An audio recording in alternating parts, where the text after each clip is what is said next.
Bienvenidos a una nueva edición de Cantabria de Cerca. El deporte para los niños es un valor increíble, ya saben que tiene muchísimos beneficios, que nos enseña valores, que también mantiene desde luego la forma, es un beneficio para la salud, pero también tiene algunos riesgos y uno de ellos a veces pasa más inadvertido, es la violencia que se puede dirigir hacia niños y hacia adolescentes. Por eso se ha creado un protocolo específico para atender a la violencia en el deporte infantil y en el deporte también de los adolescentes. Hoy vamos a hablar de este tema, para ello tenemos con nosotros a Gonzalo Silio, responsable del sistema educativo del Racing de Santander, redactor también de este protocolo. Bienvenido a Popular Televisión. Muchas gracias por la invitación y gracias por hablar de infancia y de violencia sobre la infancia, que es un tema que tenemos que hablar mucho más de lo que hablamos. Desde luego. ¿Un tema que a veces está silenciado? Sin duda. Y el gran problema que tenemos para protegerles es el silencio que hay en torno hacia la violencia que reciben los niños y las niñas y adolescentes. Y este silencio se mantiene porque la mayoría de violencia que se da hacia ellos se da en ambientes familiares. Pues es un dato bastante preocupante el que se dé dentro del ámbito de la familia. Me imagino que es difícil destapar este tipo de casos. Es difícil abordarles, es difícil detectarles y esta dificultad se amplía porque tenemos poca formación y sensibilidad a veces para detectarla. Sobre todo las personas que trabajamos con los niños y las niñas debemos estar más formados y mucho más sensibilizados. ¿Hay algún colectivo en especial que esté más afectado por esta violencia? Las personas que más violencia reciben en nuestra sociedad son los niños y las niñas, los menores de 18 años. Dentro de ellos hay diferentes tipos de violencias que afectan de diferentes formas y hay niños más vulnerables o niñas que otros. Hacia la violencia sexual, las niñas tienen un indicador un poco mayor que los niños. Sobre la violencia física y psicológica hay un factor que afecta más a los niños. Básicamente en torno a 11,5 años o 12 años es la persona que más violencia sexual recibe en España, que es una niña, más que otro tipo de personas, y la violencia psicológica y física suele ser un varón en torno a los 14 años. Gonzalo, ¿estamos hablando de la familia o en general hacia los menores en cualquier ámbito? Estamos hablando de los niños y niñas que reciben violencia en general en la sociedad, mayoritariamente en las familias.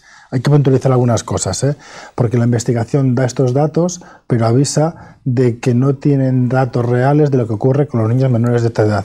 Y se cree que la mayoría de violencia se recibe en los niños y niñas cuando son más pequeños. Cuanto más vulnerable es alguien, mayor riesgo tiene de recibir violencia.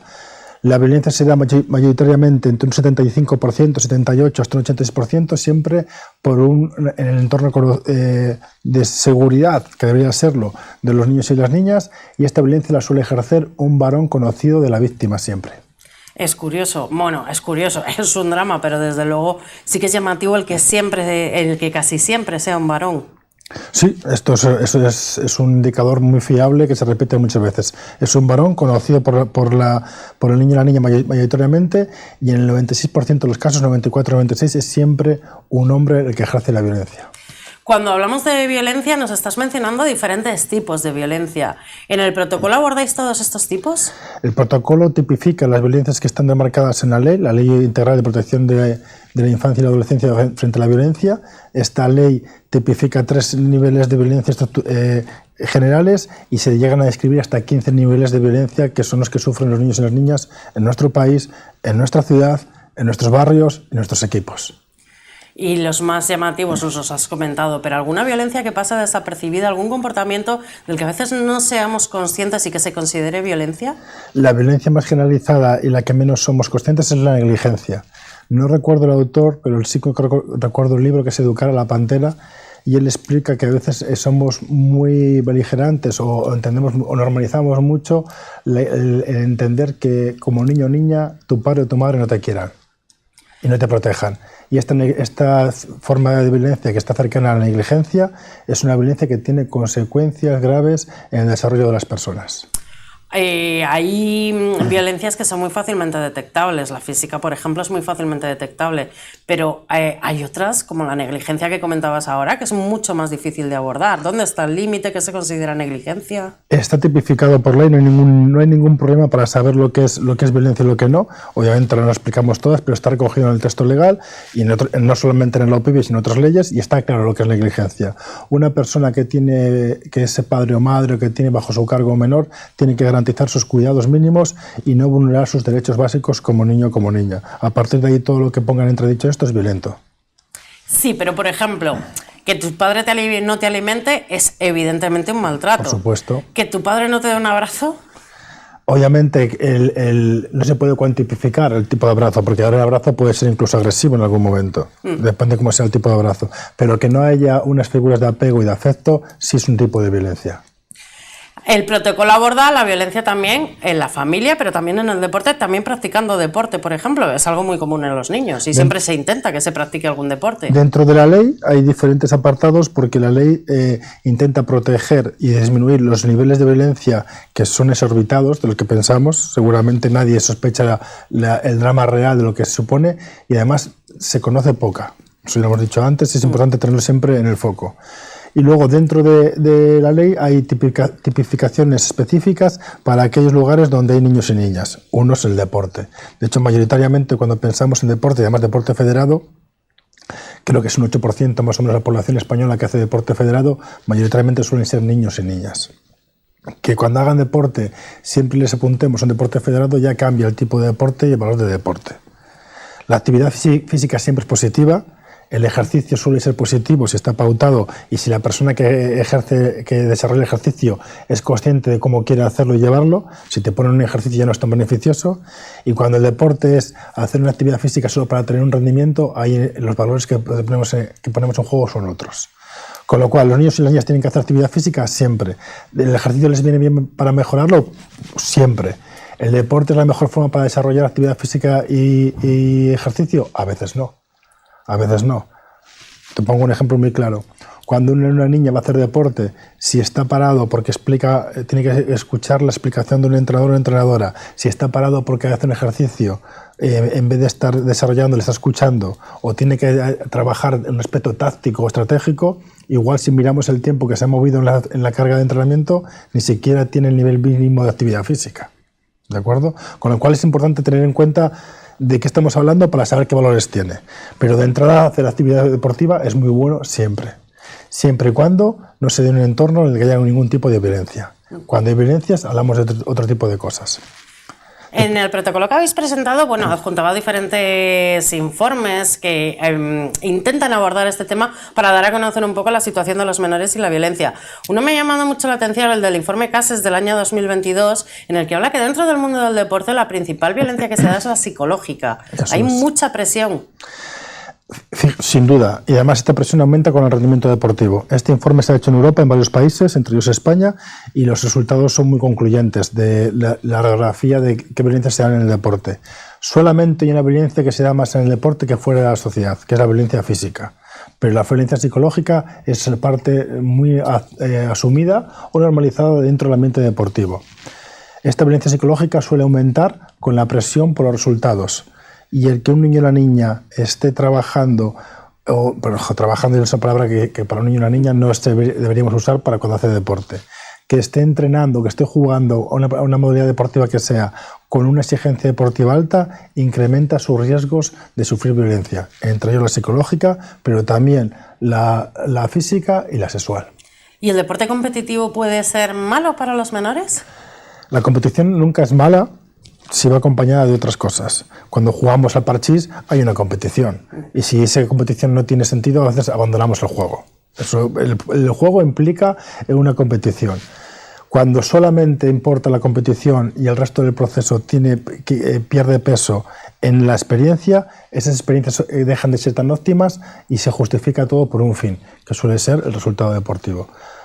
El problema que tenemos es que estructuralmente las competiciones que hemos generado para niños y niñas no están pensadas para niños y niñas. Se han copiado de la élite donde trabajan no solamente adultos, sino además profesionales.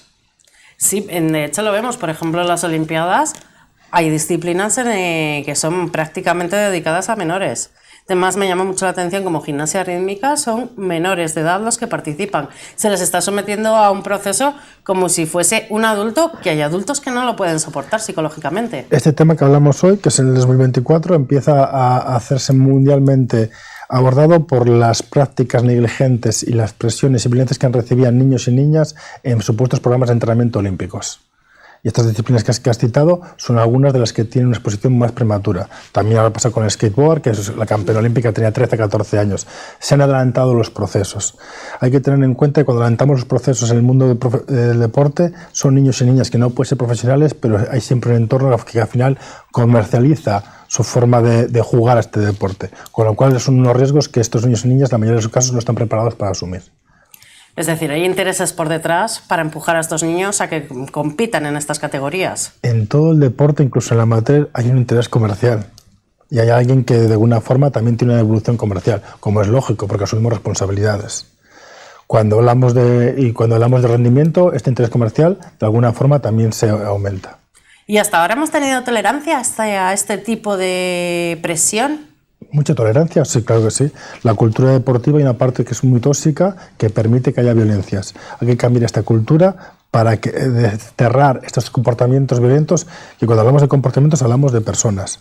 Ninguna persona violenta tiene lugar en el espacio donde los niños y las niñas tienen que entrenar y educarse, porque entonces hablamos de otro tipo de relación y otro tipo de valores, y sobre todo hablamos de violencia.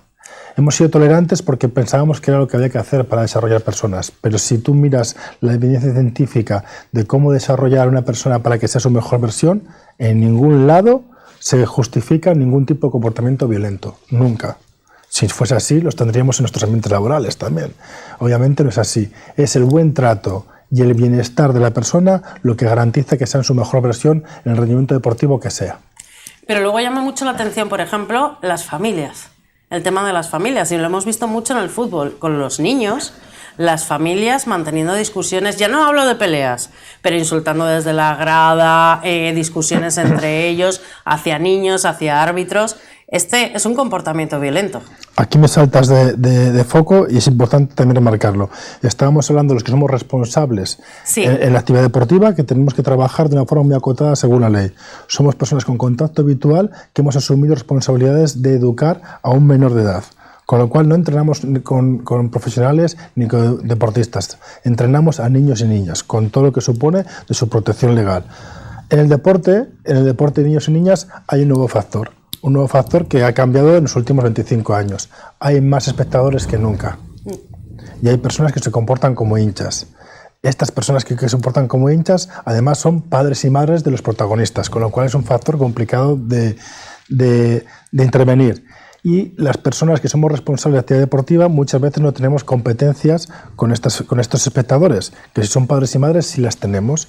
La LOPIBI nos obliga a que trabajemos de forma activa con las familias y también con los menores para evitar cualquier tipo de discriminación o de violencia en el ámbito deportivo. Y esto está tipificado por ley. Pero culturalmente nos hemos acostumbrado a que ser espectador de un deporte te permite de alguna forma transgredir algunas reglas sociales que no transgrediríamos fuera del ámbito deportivo. Unos maleducados. Eso es, como mínimo maleducados. Pero si yo te pongo un ejemplo, si te pido que me lleves a un lugar de Santander este fin de semana donde haya adultos siendo maleducados con niños y con niñas, incluso agresivos, ¿a dónde me vas a llevar? Sí, un partido de fútbol. Básicamente, deporte y casi siempre fútbol. La mayoría de violencia se da en el fútbol, por volumen y también por la cultura que hemos metido violenta en el fútbol. Cambiar esto, sin duda, nos va a hacer que el fútbol sea mucho mejor y que el deporte sea mucho mejor. Bueno, con el panorama que hemos esbozado aquí rápidamente, está claro que el protocolo es bastante importante y actuar es bastante importante. El protocolo es básico, pero es simplemente el marco de referencia. Nadie necesita el protocolo que tiene que tener el gobierno, por lo que tipifica la ley, y crea el marco, el tablero de juego. Pero lo importante es luego los actores que estamos en el juego, cómo jugamos. No hay que saberse el protocolo, no hay que memorizarle, no simplemente hay que saber qué es la referencia que explica el ámbito legal y a partir de ahí hay que asumir las responsabilidades que la ley me pone a mí para poder ejercer mi actividad educativa en el ámbito deportivo, que no son muchas. Antes de meternos un poco más en las medidas que contempla, ¿va a ser de obligado cumplimiento? Ya lo era. Desde el año 2021 la ley afecta a todas las personas. Lo que ha hecho el gobierno ahora es dar un paso más con un protocolo para facilitar el cumplimiento de esta ley. Pero desde el año 2021 cualquier persona que estaba trabajando con menores en Cantabria y en toda España tiene que cumplir la LOPIBI. Y cumplir la LOPIBI especifica varias cosas. Una, cumplir un protocolo de actuación. No tienen que tener el propio, pero tienen que tener uno de referencia. En este caso tiene el gobierno de Cantabria para poder seguirle. Después, sí es obligatorio que monitoreen cómo cumplen en su entidad ese protocolo, que el Gobierno de Cantabria, que no ha hecho casi nadie en España, les ha dado un kit de herramientas para desarrollarlo. Después, una vez que tenemos esas dos medidas, y yo me estoy pasando a la siguiente medida, perdón, a la siguiente pregunta. No pasa nada, no te preocupes. Todo el mundo tiene que tener identificado una persona delegada de protección. Incluso vosotros, aquí vosotras en la televisión, si tuvieseis un programa infantil, tenéis que tener una persona delegada de protección para poder intervenir en aplicar ese protocolo y defender a ese niño o esa niña de cualquier violencia que pueda recibir. Una vez que tengo designado el delegado de protección, esta persona tiene 3 funciones. Velar porque se aplique el protocolo, estar a disposición de los menores para que acudan a él a contarle cualquier situación que les inquieta, y tercero, ponerse a disposición de las autoridades en el momento que tengan que intervenir en alguna situación que pueda implicar violencia a un menor. Aparte de estas 3 medidas básicas que son las que todo el mundo más o menos entiende o quiere cumplir, o por lo menos reflejan un PDF o un documento que no sirve para mucho y solamente se queda ahí, y están las medidas más interesantes. El resto de las siguientes 3 medidas lo que hablan es de cómo hacer operativo la protección a la infancia en mi entorno, que es lo que se abordará en la formación que el Gobierno pone en marcha en noviembre y en diciembre. Estas medidas implican entender que no puede haber ningún tipo de violencia en el entorno deportivo ni ningún tipo de discriminación, y que hay que trabajar con las familias y con los menores para que esto sea efectivo. En la práctica y en la teoría está muy bien, pero ¿se aplica de verdad? La aplicación es sin escasa. Entrar en casos particulares, pero sí que quiero saber si estas medidas se están aplicando de verdad en el día a día. Esta es una pregunta complicada de responder con exactitud, porque no hay datos sobre ello, pero sí que los que estamos trabajando aquí hace 3 o 4 años sabemos cuál es la realidad.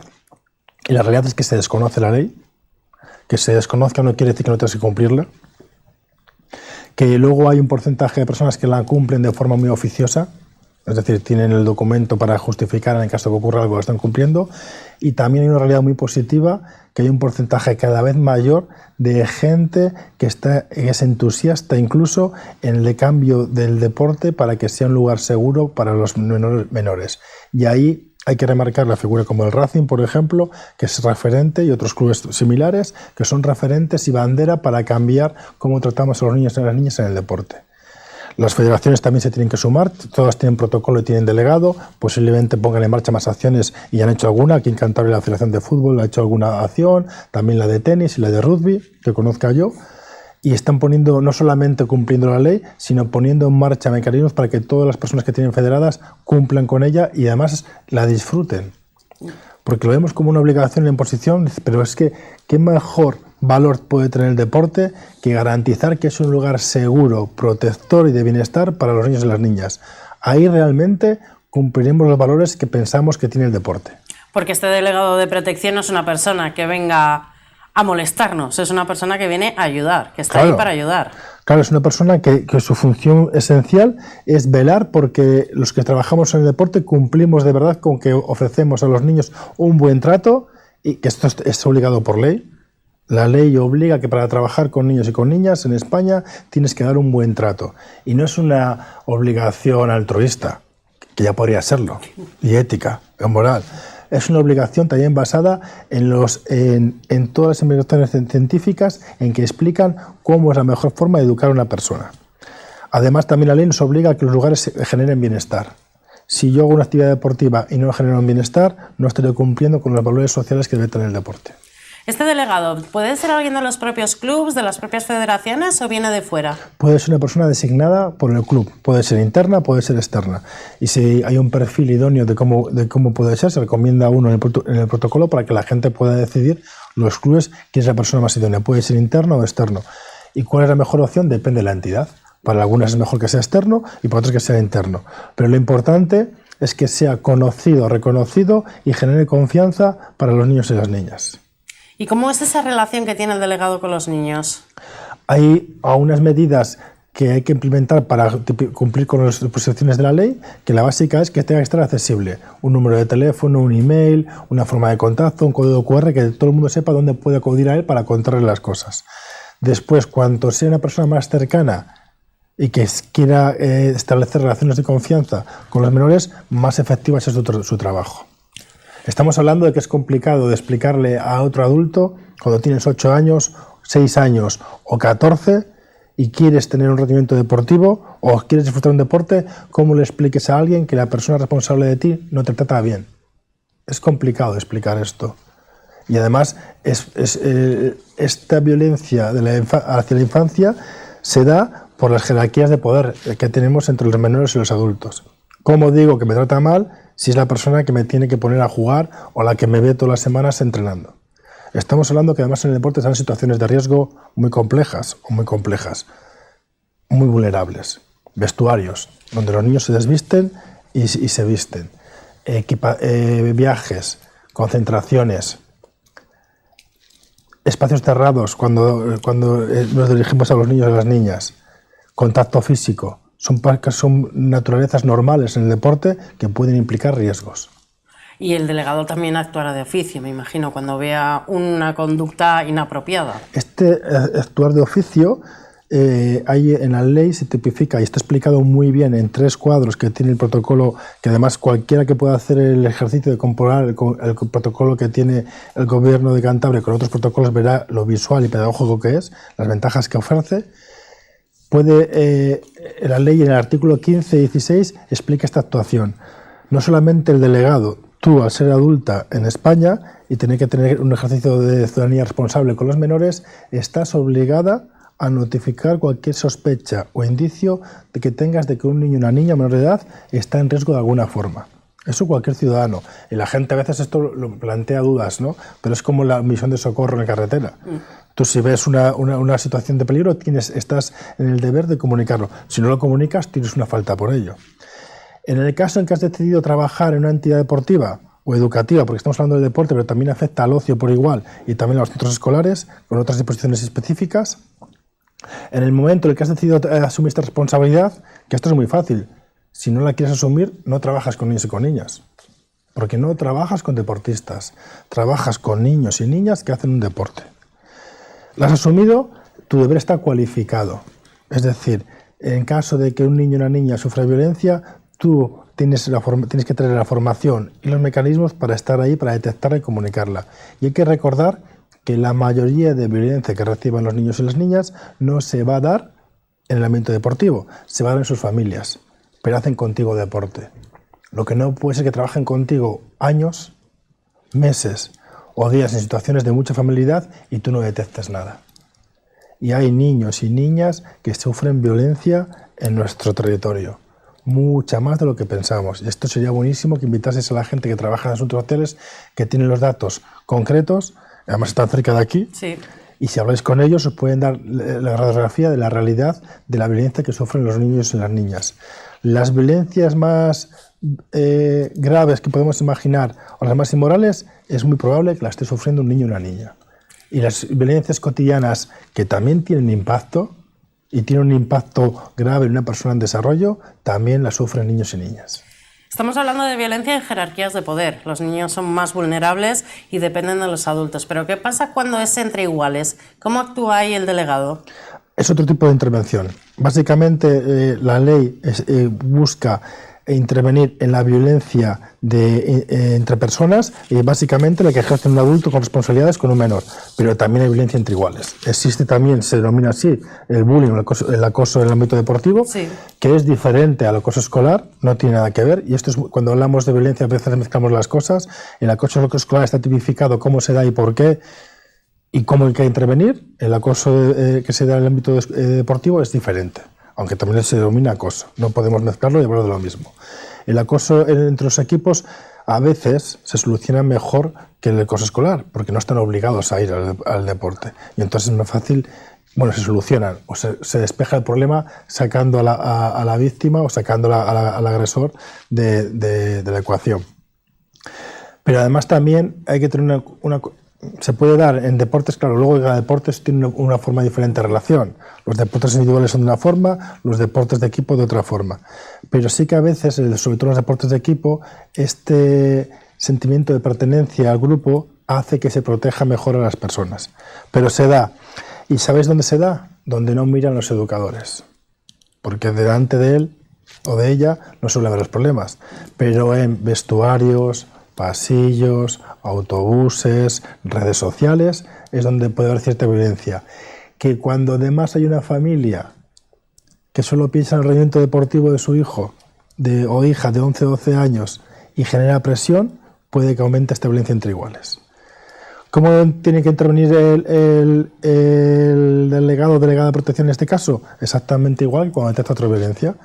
Si esa violencia que ha recibido un menor implica que pone en riesgo su integridad física o su salud, hay que intervenir siempre con las fuerzas de seguridad o con el hospital. Y ellos ya tienen mecanismos para empezar a ejecutar el resto de pasos.